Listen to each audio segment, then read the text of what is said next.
ఎన్టీఆర్, అమర్ రహే అన్న ఎన్టీఆర్, జోహార్ అన్న ఎన్టీఆర్, జోహార్ అన్న ఎన్టీఆర్, జోహార్ జోహార్ అన్న ఎన్టీఆర్,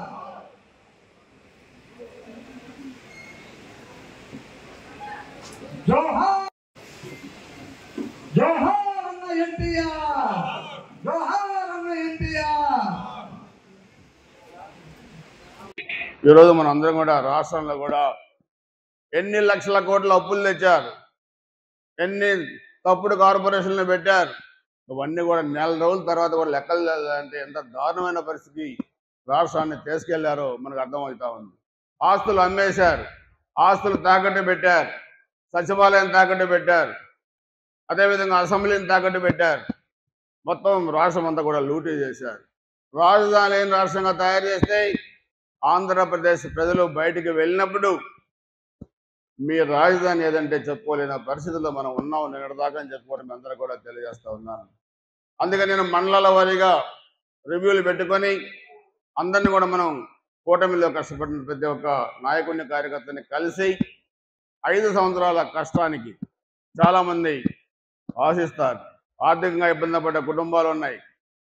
అదేవిధంగా రాజకీయంగా సామాజికంగా మన కార్యకర్తలను కూడా డెవలప్ చేయాల్సిన అవసరం ఉంది. కూటమిలోని కార్యకర్తల్ని తప్పకుండా మనం ఆదేశగానే మన ప్రయాణం కూడా సాగుతుందని చెప్పి కూడా మీకు అందరికీ తెలియజేస్తూ ఉన్నాను. అందుకని మీకు కూడా ఒకసారి చెప్పాను, చాలామంది మన నాయకులకి ఎన్నికల ముందు నుంచి నేను 2 సంవత్సరాల ముందు నుంచి కూడా డే బై డే చెప్పుకుంటూ వస్తూ ఉన్నాను, అడ్వకేట్ చేసుకుంటూ వస్తూ ఉన్నాను. మీరు పిడుగురాళ్ళలో బాగా పనిచేయండి. రాబోయే రోజుల్లో ప్రజలు ఈ ప్రభుత్వానికి వ్యతిరేకంగా తీర్పిస్తారు, మనకి మంచి మెజార్టీ కూడా వస్తుందని చెప్పాను. చాలా సందర్భాల్లో ఎన్నికలకు 3-4 నెలల ముందే చెప్పాను, మీరు బాగా పనిచేస్తే పిడుగురాళ్ళ పట్టణంలో మన పార్టీకి 10,000 మెజార్టీ వస్తుంది. 6 నెలల క్రితమే నేను చెప్పాను నాయకులందరూ కూడా. చాలామంది అడిగారు, అంత మెజార్టీ ఎలా వస్తుంది సార్, ఎప్పుడు రాలేదు కదా. వస్తుంది. మనం ప్రయత్నం లోపం లేకుండా చేస్తే ప్రజలు మన వైపు ఉంటారు. కాబట్టి ప్రజలకు మనం ఇచ్చిన హామీలు కూడా అదే చిత్తశుద్ధితో మనం అమలు చేయాల్సిన అవసరం కూడా ఉందన్న సంగతి కూడా మీరు గుర్తుపెట్టుకోవాల్సిన అవసరం ఉంది. కాబట్టి ఈ అఖండమైన మెజార్టీ ఇచ్చిన పిడుగురాళ్ళ పట్టణాన్ని మనం అన్ని విధాలుగా కూడా అభివృద్ధి చేయాలి.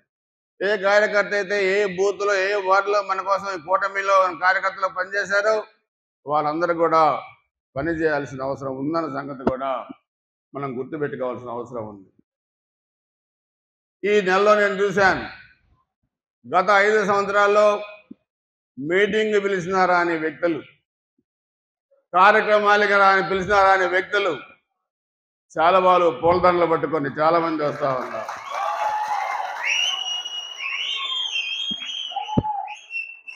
కానీ నేనేం అనలేను, వద్దనలేను. అన్నీ గమనిస్తున్నాను. అంటే అధికారం లేకపోతే ఎలా ఉంటుందో, అధికారం ఉంటే ఎలా ఉంటుందో గమనిస్తున్నాను. అందుకే ఇందాక అంబీర్ అలీ గారు నాకెళ్ళి చూసి చెప్పారు, నాకెళ్ళి కాదు మీకెళ్ళి మీరు చూసుకొని చెప్పుకోండి. నేనెప్పుడు కష్టపడ్డ కార్యకర్తని గుండెల్లో పెట్టుకుంటానన్న సంగతి కూడా మీ అందరూ కూడా తెలుసుకుని స్పష్టంగా తెలియజేస్తున్నాను.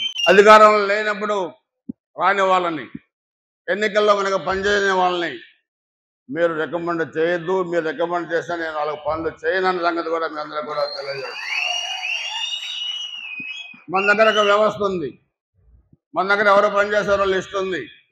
ఎన్నికల్లో ఎవరు తిరిగారో మనకు తెలుసు. వాళ్ళందరూ కూడా మనం అవకాశాలు ఇద్దాం, ఆ కష్టానికి గుర్తింపు ఇద్దాం, ఆ కష్టానికి గౌరవం ఇద్దాం. అందుకని నేను కూడా స్పష్టంగా మీ అందరికీ తెలియజేస్తున్నాను. దయచేసి మీరు రికమెండేషన్స్ కూడా కష్టపడ్డ కార్యకర్తలను దృష్టిలో పెట్టుకొని మీరు ఇవ్వండి. అది కూడా మీ అందరితో మాట్లాడి ఒక సమయానంతో మనం ఒక గౌరవం. మన పిడుగురాళ్ళ పట్టణంలో చాలా పెద్ద మున్సిపాలిటీ, మన సమస్యలు కూడా చాలా ఉన్నాయి. మనం చేసిన అభివృద్ధి కార్యక్రమాలు తప్పితే ఈ 5 సంవత్సరాల్లో వాళ్ళు అభివృద్ధి చేయలేదు, అరాచకాలు చేశారు. అందుకే నిన్న మన డయేరియా వచ్చింది, దాన్ని కూడా మనం మంత్రి గారు 2 సార్లు వచ్చారు, నేను కలెక్టర్ గారు కూడా తిరిగాం. మీరు కూడా దయచేసి 33 వార్డులలో ఎక్కడికక్కడ అప్రమత్తంగా ఉండండి కార్యకర్తలు. ఎక్కడికక్కడ డ్రైనేజ్ వ్యవస్థను మనం బాగు చేసుకోవటం, బ్లీచింగ్ చల్లడం, నీళ్లు డ్రింకింగ్ వాటర్ని వేడి చేసుకొని తాగటం, ఇవన్నీ కూడా మనం ఎడ్యుకేట్ చేయాలి. ఇది ఒక ప్రభుత్వ బాధ్యత కాకుండా ఈరోజు మనం కూడా దాన్ని బాధ్యత తీసుకొని చేయాల్సిన అవసరం ఉంది. దాన్ని తప్పకుండా నిధులు కూడా మళ్ళీ మన మున్సిపాలిటీకి ఏ విధంగా తీసుకురావాలో దాన్ని కూడా మనం ప్లాన్ చేస్తూ ఉన్నాం. నేను నిన్న మొన్న కూడా చాలామందిని కలిశాను. అందరికీ చెప్పాను, మీరు అధైర్యపడద్దు. ఎవరన్నా మేము అడగకపోయినా మాకేమైనా పనులు కావేమో, మేము కష్టపడ్డా కానీ ఎవరెవరో అడుగుతున్నారు, ఎవరెవరో తీసుకుంటున్నారని కొంతమంది అపోహపోవచ్చు. ఎవరెవరు ఏం తీసుకోవట్లేదు. మీరు బంతి చివరిలో కూర్చున్నా వడ్డించేవాడు మనవాడైతే మీ దగ్గరికి వచ్చి వడ్డిస్తారన్న సంగతి కూడా మీరు గుర్తుపెట్టుకోవాల్సిన అవసరం ఉంది. న్యాయం చేసే బాధ్యతని అందరం కలిసి తీసుకుంటాం. ఎందుకంటే నేను 30 సంవత్సరాలుగా మీతో ఉన్నాను. నాకు రాజకీయాలు కొత్త కాదు, వ్యక్తులుగా మీరు కొత్త కాదు. కష్టపడే వాళ్ళు ఎవరో నాకు తెలుసు. ఖచ్చితంగా నియోజకవర్గాన్ని అభివృద్ధి పథంలో తీసుకెళ్దాం.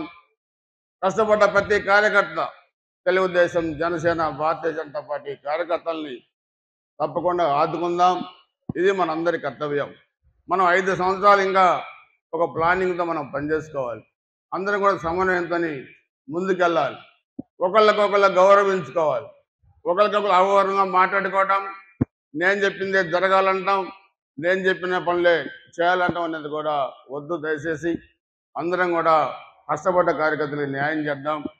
దానికి నేను కూడా ముఖ్యమంత్రి గారితో మాట్లాడి మన నియోజకవర్గానికి కావాల్సిన నిధులు, మన పట్టణానికి కావాల్సిన నిధులు, అదేవిధంగా మన కార్యకర్తలు వాళ్ళు ఏ స్థాయిలో పనులు అడిగినా అన్ని విధంగా చేయడానికి మనం ఒక ప్రణాళిక కూడా తయారు చేసుకొని ముందుకు వెళ్దామన్న సంగతి కూడా నేను మీకు తెలియజేస్తా ఉన్నాను. అందుకే మనందరం కూడా ఒకటే గుర్తుపెట్టుకోండి, ఇది వ్యక్తిగతమైనది కాదు, ఇది ఒక కుటుంబం. ఈరోజు మనం 3 పార్టీలు కలిసి ఎన్నికల్లోకి వెళ్ళాం. ఎన్నికల వరకే కాదు, ఎన్నికల తర్వాత కూడా అందరం కూడా మనం కలిసిమెలిసి పనిచేసుకోవాల్సిన అవసరం ఉంది. ఎవరి గౌరవం వాళ్ళకు ఉంటుంది. పార్టీలకి కొత్తగా వచ్చారా, పార్టీలో ఎప్పటి నుంచి పనిచేస్తా ఉన్నారు అనేది కాకుండా కొత్తగా వచ్చిన వాళ్ళు, బాగా కష్టపడ్డ వాళ్ళైనా సరే మనం వాళ్ళకు కూడా కొన్ని పనులు చేయాలి. మీరు వైసీపీ వాళ్ళని రికమెండ్ చేయొద్దని నేను చెప్తున్నా. రెండో విషయం, ఆ వైసీపీ కుటుంబాల్లో కూడా ఎవరన్నా ఆరోగ్యం బాగలేకపోతే, ఎవరైనా పక్షవాతం వస్తే పెన్షన్ ఇవ్వాలన్నా, ఎవరైనా ఇబ్బందుల్లో ఉండే రేషన్ కార్డు ఇవ్వాలన్నా, ప్రభుత్వ పథకాల్లో తప్పకుండా ఇబ్బంది పడ్డ వైసీపీ వాళ్ళు కూడా రికమెండ్ చేయండి. ఆ పనులు చేసి పెడతాను, కానీ కార్యకర్తలు చేసే పనులు మాత్రం రికమెండ్ చేయొద్దని చెప్పి నేను స్పష్టంగా మీకు తెలియజేస్తా ఉన్నాను. అందుకే ఒక కుటుంబంలాగా మనందరం కూడా ముందుకి కదలాలి, సమన్వయంతో పనిచేయాలి. ఎక్కడా లేని ఒక కుటుంబ నేపథ్యం మన గురజాల నియోజకవర్గంలో ఉంది. ఒక గురజాల నియోజకవర్గానికి ఒక చరిత్ర ఉంది. 2013 మన వాళ్ళు చెప్పారు ఇందాక, సెప్టెంబర్ 1 ఆత్మగౌరవ యాత్ర చేసి 14లో ప్రభుత్వం రావడానికి కారణమైన నియోజకవర్గం గురజాల నియోజకవర్గం అని చెప్పి కూడా అందరూ కూడా తెలియజేస్తా ఉన్నాను. ఏ పని అప్పచెప్పినా చిత్తశుద్ధితో పనిచేసిన కార్యకర్తలు మనకున్నారు, నాయకులు మనకున్నారు. అందరం కూడా ఒకరికొకరు గౌరవభావంతోనే ముందుకు వెళ్దామని చెప్పి కూడా మీ అందరూ కూడా తెలియజేసుకుంటూ, ఇప్పుడు లంచ్ తర్వాత మన బూతులు 53 బూతులు ఏదైతే ఉన్నాయో ఆ బూతుల్లో పనిచేసిన వాళ్ళు ఎక్కడికక్కడ బూత్ వైజ్గా కూర్చోండి. అన్ని బూతులు కూడా రివ్యూ చేసి, తర్వాత మనకున్న పట్టణాల్లో మనకున్న ఫేర్ షాప్స్ కానీ లేదా ఇతరత్ర ఏం పోస్టులు ఉన్నాయో అవన్నీ కూడా ఒకసారి మీతో నేను రిప్రజెంటేషన్ తీసుకొని అవన్నీ కూడా కమిటీస్ అవన్నీ కూడా ఫైనలైజ్ చేస్తాను. ఎవరు కూడా ఎటువంటి ఆందోళన చెందాల్సిన పని లేదు, మాకు పని కాదు అని భావించాల్సిన పని లేదు. మీరు ఏం చెప్పదలుచుకున్నా వ్యక్తిగతంగా కూడా దయచేసి నన్ను కూడా కలిసి చెప్పండి. ఎవరిని నిరుత్సాహపరచను.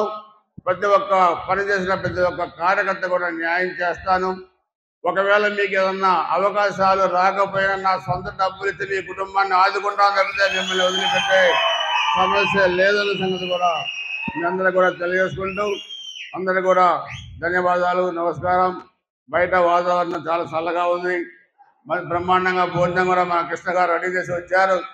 అందరం కూడా భోజనం చేసి వచ్చి కూర్చోండి, 2 hours మీతో రివ్యూ చేసి మీ అందరితో మాట్లాడి మీరు చెప్పిందన్నీ కూడా నేను నోట్ చేసుకొని అందరి విజ్ఞాపనలు పరిగణలో తీసుకొని మనం ఒకరికొకరు గౌరవించుకుంటూ పనులు చేసుకుందాం అని చెప్పి తెలియజేసుకుంటూ అందరికీ ధన్యవాదాలు. నమస్కారం. జై హింద్.